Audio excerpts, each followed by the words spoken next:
Allison Bogley is on the call as well, who you'll also be working with here at the Lakers. And we have a bunch of our regular covering media that are anxious to get started. So we'll go ahead and get started. You ready? I'm ready. All right. Recording in progress. We'll go ahead and get started with Kyle Goon. Hey, Melo. Welcome to the Lakers. Thank you, Kyle. How you doing? I'm great, man. I thought I'd just start out by asking, there's been a lot of opportunities, I guess a lot of speculation that you and LeBron might one day play together on the same team. What made now the right time to team up with the Lakers? I think timing is everything. I mean, for years we've always laughed about it and spoke about it, what it would be like. We had a little bit of, experience with the USA basketball and playing together, but that's totally different than in a situation like this. But we've always talked about it, laughed and joked about it. But I thought and he thought at this moment now, everything comes back full circle for us, and I think the time is now for us to be on the same team. It couldn't have came at a better time. Jim Hill.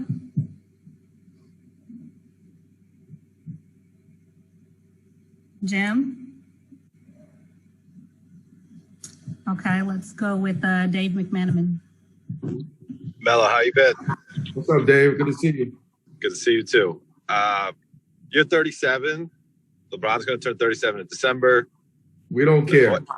Dwight's up there. Trevor's up there. Mark Gasol's up there. Don't care. We make our own narrative. We'll try again soon.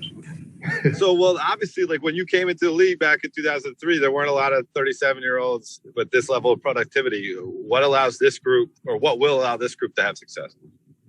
Different time, different game, different style of game,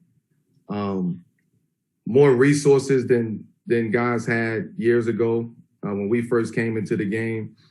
I think just the concept and the seriousness behind taking care of yourself, like we really understand what that means from a holistic standpoint. The mind, body, and soul. Like we are there at that point of our career where, we understand the importance of what it means to take care of your body, what it means to take care of your mind.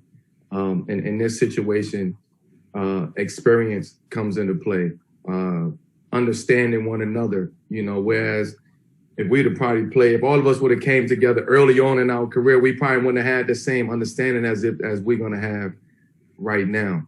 I think we're all, ready to just take on whatever role that is that all of us need to do and need to take on in order to reach that ultimate goal, which we all know what that is at this point. But I like it. I like when people talk about the age. It gives a better story. I'll tell you that it gives a better story. And I think people forget at the end of the day, it's about basketball. You got to know how to play basketball. You got to know how to do it. You have to have that experience. And I think that's what we bring at this point in time. Our talent, our skill, but also our experience. Bill Orm. Hey, Melo, Bill Oram from The Athletic. Welcome. I'm curious, with all the many achievements in your career, how do you view a championship and maybe being kind of the one thing on your resume that you're still chasing? What does that represent to you, and what do you think of this opportunity to potentially get there? Well, like I said, every year we all come into the season saying, okay, we want to win a championship. How hard it is to get there and to achieve that, that's on a whole nother level. That's extremely hard to accomplish that. I'm coming in with a championship with my mind. I think we all know that, this is the one thing that I'm missing, right? This is the one thing that it keeps me up at night. It motivates me because I don't have it, and I want that experience. I want to experience, what it's like and going through the ups and downs of a championship season with a team, right? The turmoil and how we come together when those things not going right. You know, the adversity, when adversity hit, you know, how are we going to come together even tighter? How are we going to have each other's back? How are we going to support each other? Because the basketball part of it is going to take care of itself. You know, we have the talent. We just got to put it all together. And in order for us to put that together, we really got to have one common goal, and that's winning the championship. And I know that for a fact that the guys that we have on this year's roster, that's the ultimate goal. There's nothing less of that. That's the ultimate goal. BT. What's up, Carmelo Anthony? How you doing, BT? I'm good, man. How you doing? I'm trying to enjoy the rest of my summer, man. That's it. Yeah, me too. Me too. I'm just wondering, at what point in your career did you commit to coming off the bench, and how do you think that's going to play out on this team? I don't know if that'll be the case with the Lakers or not, but when did you commit to that role? You know, I actually committed to it for the first time this year, like this past season with Portland, because, you know, when I first got to Portland, you know, I came in playing right away, and it wasn't my role was explained to me from the door. You coming in, you're playing, you're starting, you're doing that. That role was explained to me. So I knew that role. The following year, past season, you know, coming into the season, we had the conversation, look, this is what we think is gonna, you know, is best for the team. Listen, I'm cool. Just be transparent with me. I was cool with that decision. I've never done it before. You know, I've done it with USA before. I've done it, you know, briefly in Houston for a couple games, but I had to figure out a way how to motivate myself and keep myself going in a different position, in a different role. So you know, you're going for 16, 17 years and you're the guy on the team and you're the starter, and then all of a sudden somebody's like, listen, come off the bench. You know, that I had to swallow that ego. I had to swallow that pride, but I also had to use that ego and that pride to keep me on edge and keep me motivated. And that's, you know, I've accepted that. You know, it played out, you know, it played out well in Portland. Again, that was my first time doing it and experiencing that at that level. But I enjoyed it. It was fun. It was basketball. I still was able to do my thing and play ball and have fun and have the love for the game again. So I don't know what's going to happen. You know what I'm saying? I just know I'm prepared. Like, I'm ready. You know what I'm saying? I'm ready to go play basketball. I know what's at stake here, and I'm totally locked. Mark. Hey, Melo, Mark Medina here, USA Today. Congratulations. Good to see you. Thank you. Good to see you. Likewise. And I know this was different circumstances, but what do you remember about the Lakers free agency pitch meeting in 2014, and what sort of dialogue relationship did you keep with the franchise since then? Well, I mean, every year, as you know, so much movement in the NBA. Like, nobody knows what's going to happen. You know, it's always one player is always connected with one organization somewhere or the other, whether they're there or not. And it seemed like just throughout my whole career, I've always been connected with the Lakers some way, somehow. You know, whether it was through, you know, my brother Kobe, regardless of what it is, I've always been connected to it some way, somehow. So, you know, it wasn't really no pitch this time. You know, I think it was just more of an understanding. Like, okay, the time is now. The time is now for both parties to merge and both parties to meet and come together. And let's put this thing together. There's a lot of understanding on my behalf. There's a lot of understanding on the Lakers' behalf, you know, an organization. You know, transparency is key for me. Honesty, communication is major for me. So, you know, once they reached out, you know, I was with Bron a couple of times, and I'm sure everybody thought we was talking about it, but we never had no conversation about it. You know, it's Bron came to me one time and just said, yo, the time is now. Like, I want you. We got to make this happen. And, you know, I took that information and took that, you know, that dialogue and took my time with it and, you know, weighed all the options that I was weighing at that time. And, you know, I just felt like for right now, I think this was the best time for us. I mean, most people would say we should have got together years ago or early in our career, but we was in two different lanes. We was in two different paths. We was on two different paths. And, you know, everything come full circle, I'll say. All right, so we have time for just maybe three more. So we're going to try for Jim again. Carmelo, how are you, man? I'm doing good, Jim. The palm trees got you, Jim. The palm trees got you. The phone freeze has me? The palm trees, not the phone. Oh, the palm trees. Oh, you haven't lost your sense of humor at all. Never. The question I have for you is, you've always been used to being the man.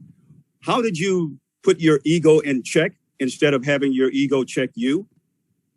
That's a great question. You just got to do it, man. You got to understand your surroundings. You got to understand the situation that you in.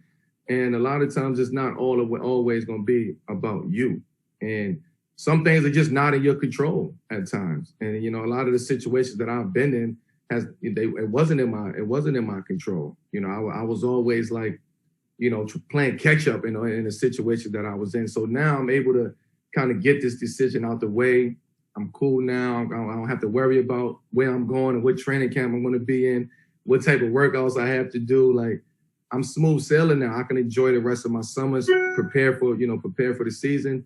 And I don't have that much stress that I had going into the last couple seasons of not knowing what my situation was going to be. So this was the easy one. We got it out the way. Egos is checked. You know, my ego been checked because I understand it. It's all about having perspective on your situation. And again, a lot of things in this league and in sports, it's not in our control. You know, so we gotta control what we can control, and I've learned that over the years. Okay, and our last two, we'll go with Rachel. Hey, Melo. What's up, Rachel? One of the things that was so great about you this past season was just watching you have fun on the court. Like, you could see it, right?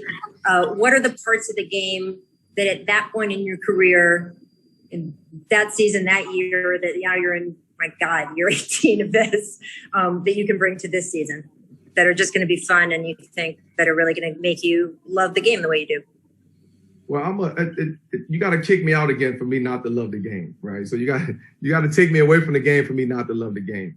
And I think now I've found a new love, a new joy for the game. Being away from the game for a year and some change, being able to come back and still, you know, play basketball and enjoy it and play at a high level, that keeps me motivated. That's what keeps me close to the game. And also now understanding what's at stake, what the opportunity that I have and that we have right now to go win a championship. I mean, it all got to come together. You know, people forget that it's a long season, but I'm excited about it. We're excited about it. You know, I'm bringing that love and that joy, you know, to the game, to LA. I'm gonna always love it as long as I'm playing the game. And I got guys that's around me now that actually love the game, you know, as just as much as me, and who's won before. So even though I'm gonna be there and I'm the, you know, the elder statesman on the team, and you know I'm mentoring and I'm teaching, I'm still learning at the same time. So I'm getting both. I'm getting the best of both worlds. I teach and I learn at the same time. All right, and our last question is Joe Reedy. Hey, Carmelo, welcome to LA. Just wondering, with a group with this many accomplishments and everything, what do you think it's going to be like playing with this group for 6-7 months at a time instead of an Olympic situation where, you know, it's limited to 1 or 2 months? I'm more excited about, you know, the journey of this season. Not so much of getting on the court in the game, because we're gonna win games. I mean, we have to win games. Let's just be quite frank. We have to win games. But I think everything else that comes along with that, you know, the journey and learning these guys, you know, a little bit more, and seeing the work ethic and being in the locker room and on the team bus and on the team plane, and, you know, building a bond and camaraderie to the point where it's like nothing will affect us. Anything on the outside world cannot affect us. And I think for me, that's the most important part that I'm looking forward to. Again, the basketball part will take care of itself. I'm not worried about the basketball part. It's how we all come together, how we gel together, how we support one another. When it's always sunny, it's cool, you know, but when it starts raining, then what happens? You know, how do we come together? How do we keep our locker room together? How do we keep the young guys engaged in what's going on when we losing games, or we lost a couple games, or we dropped some